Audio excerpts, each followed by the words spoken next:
This is a special edition, the first ever edition of Asumsi in English. And I'm here with Cania Citta Irlanie from, Your Times, shall I say? Yeah. I think a few days ago, leading to the Malaysian election, I read some report saying that the Malaysian election will not be observed by the observers from democratic countries, only from partially democratic. And one of them was Indonesia written there, and I was kind of intrigued by what they meant by partially democratic, So, because, talking about democracy is one of your regular topics on your vlog, right? How democratic is Indonesia at the moment, you think? I think really appreciate the work of the government to provide freedom to some extent, especially for the press. And as for me, I'm working on social media channel, and I think we have enough freedom on social media to express whatever opinions we have, but we still have certain regulation that actually hinders the freedom of expressions, like blasphemy law and probably the electronic information transaction regulation, which hinders people from saying something about public figures or some important people, because they're going to be accused of doing image damage kind of thing, defamation, something like that. In overall condition, I think it's fair to say that we're in a best democratic condition compared to other countries in Southeast Asia. I've been saying this for ages. Everywhere I go, I always say that I just got back to Melbourne, I think in March, and then there I said in front of our students there, I said that we have the best democracy in Southeast Asia. Yeah. If you don't believe me, you just take a look at the other countries and say how they fare in those areas compared to us. If you compare like Malaysia, Thailand, the Philippines, even Singapore, and don't even start on Myanmar and then Laos and Cambodia, right? What makes our people think that if you ask some random people about democracy, whether it's beneficial for them, I think some people will say that not really. Yeah, because I think it's the way people see democracy. We have different ways in interpreting democracy. Some people might not see democracy as the goal, They see something else as the goal. Like they want poverty to vanish, They don't want to have poverty. They want equality. They want everybody to share or enjoy equal prosperity, kind of thing. So they don't see democracy itself as the goal of all this institutional reformation that we're trying to do here. But in terms of democracy, when we want to have democracy, that should be the goal. You're providing enough civic freedom for people to live their own lives, and that's the base of democracy, because democracy is governance by the people. And you think we haven't got all that right now? We have got that, and that's exactly the point why people hate this. Because people start to think like, what is government doing? Why don't they lead my life? Why don't they lead my life to the better? And they're seeing things as a problem, like why don't they rule us? Because they keep believing we have in this excess freedom.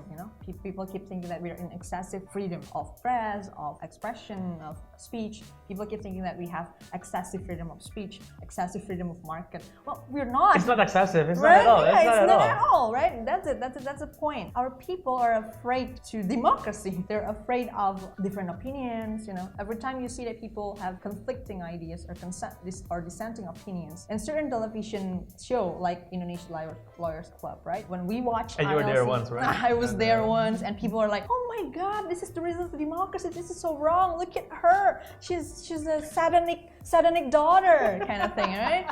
People are gonna see when there are certain individuals saying something they never heard before, and they're gonna be like shocked and surprised and all hateful, and then becomes angry about it. Well, it's the essence of democracy. Democracy provides rooms for people to have dissenting opinions. But once Rocky Gerung mentions something about these holy books are fiction, and then people are being furious, we're so easily, I don't know, we're afraid of differences. I think that's just what we are, I think like what our society is. Yes, I think it's more because of that's how we were raised in our families. Yeah. That's how we were raised and educated in the schools, because we're not used to have different opinions. Like for instance, because I also work in the sports media, right? And then I got asked very frequently, like why don't we have many former footballers talking in the studio to give opinions? And then I said we are not used to give opinions, and I think it doesn't only apply to the footballers; it applies to so many people here, right? Exactly. I think we are not used to see different opinions, and once we see different opinions, we think it would lead to, to chaos. To chaos, yeah. Or it's even a problem, they see this as a problem, so that they think our democracy is problematic, they think our democracy is wrong because there are differences. How crazy is that, right? I mean, people think that the democracy that we have is wrong because particularly we have too many differences. But on the contrary, it's the beauty of democracy, because I also believe that a noisy democracy is a working democracy, because democracy has to be noisy. A silent democracy is not the democracy at all. Exactly. And people are afraid of leading their own lives in their own terms, when there happens some problems in economics, they're gonna keep blaming Jokowi, right? That's what people say.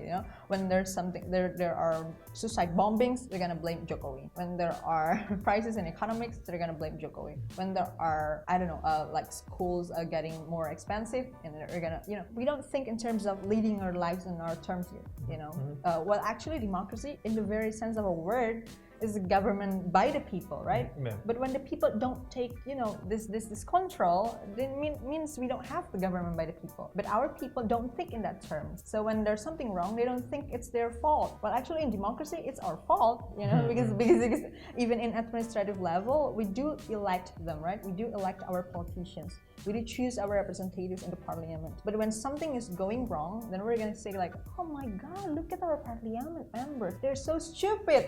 They don't do even anything right in a year, something like that. When actually, we elected them. Yeah, they represent the people. So I think exactly, if our members of the parliament are not that bright, chances are the people are not that bright as well. Right, as well, exactly. And one of the reasons that we make this video, I came up with the idea about talking about Indonesian politics in English is because I think it's a rarity to have, a political discussion or articles or writings about Indonesian politics in English done by Indonesians, Because I think there's a lot of people out there outside the country, not Indonesians.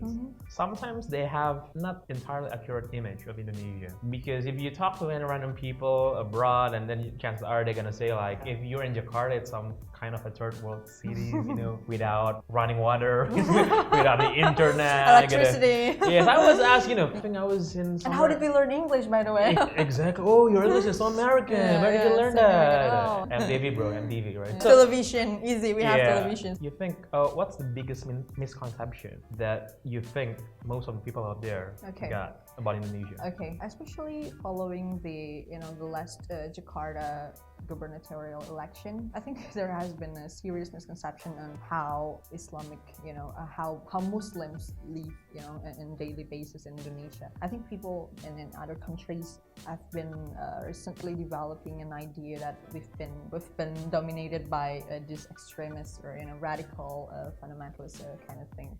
But I don't think so. I mean, when I'm looking around, no, it's still the moderate, the so-so and then ordinary kind of Muslims live around me, surrounding me. So I don't think we're in that kind of dangerous situation yet. Probably. I mean, there's always a possibility. Hopefully we're not heading that way. Hopefully we're not heading that way. But to see overall condition right now, I think we're in kind of healthy circumstances, basically. But there's a chance, of course, if these ideologies growing, in the future. But as the current moment, I think we're still in, pretty much fit condition and to work in democratic governance and to have discussion, basically. I mean, okay, if we're talking about the most people in like broad sense of a word, like everybody in this country, probably we would find a lot of them already follow this kind of radical ways of interpreting religions. But when we see in terms of urban cities, probably some educated people, or I think most of them are not in that way of interpreting religions yet. So we still have hope to keep it that way. But of course there have been movement, growing in that from that side of this interpretation battles in our religious life. So I think it's just a moment where the people from the moderate ways of interpretation of interpreting religions having this battle with those from the other side of this narrative, right? So if they can win this, I think they can win this, because for the past 2 decades or even more, there has never been even one time where the Islamic parties win the election, right? They've never been in power anyway. So meaning, in terms of religiosity, I think we're still in a sense that not so extreme, you know, in that sense, right?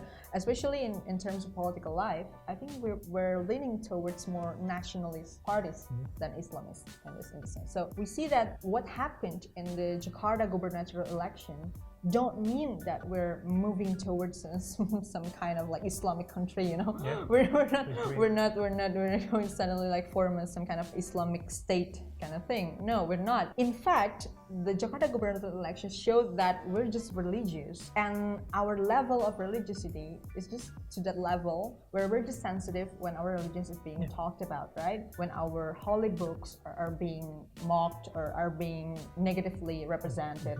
But we're not in that sense of definition in any way want to like build some kind of Islamic state, you know, because in that Jakarta gubernatorial election there was no so-called narrative where we're heading there anyway. Because I think we have to accept the fact that Indonesia is a conservative country. It's given, and I don't think that Indonesia will turn, you know, secular or liberal in near future. I don't think it's gonna happen in our lifetime. 100 years. Probably not. Probably not. But that's not a problem, right? That's how our society lives, and I think that's okay. But coming back to the first question that I asked in the beginning about, so do you think that Indonesia is partially democratic or it's a fully democratic country? You think? Well, as for me, it's partial because the way I see democracy is in terms of liberal democracy, and we still have these so-called regulations that actually hinder freedom of expression, like blasphemy law and this TAP MPRS, and something that prevents people from spreading communism or Marxism ideas. I think these kind of things are justifiable to be seen as an indicator that we're still in sort of partial democracy. If we do comparison with other countries in Southeast Asia alone, then I'm gonna say no, we're in full democratic country then. We are. Right? I think we have one of the biggest elections in the world. We have, you know, our presidential elections right from the people. I don't think they have that kind of system in the US because they have the electoral college there. They don't have that in the UK because they have a different political system. And I think to see Indonesia just 20 years on from the Reformation in 1998, and we have, you know, successive governments without interruption, without military coup, without any intervention from others. I think that's something that we should appreciate. And we did quite great. Right? And we should be grateful about that. Well, it's not perfect. But I think we're heading to the right direction, and we're on the right track, right? Yeah, because it's not perfect, but we have the freedom of expression to express our critics, to fix this, right? To fix things. So I think we're quite well. So I think that's pretty much, sums up the first question about whether Indonesia, is partial democratic or fully democratic. Because for me, for Cania as well, I think we're quite democratic, right? Yeah. All right, guys. Thank you for watching. It's been the first ever Asumsi in English. Yep. Thank you for having me.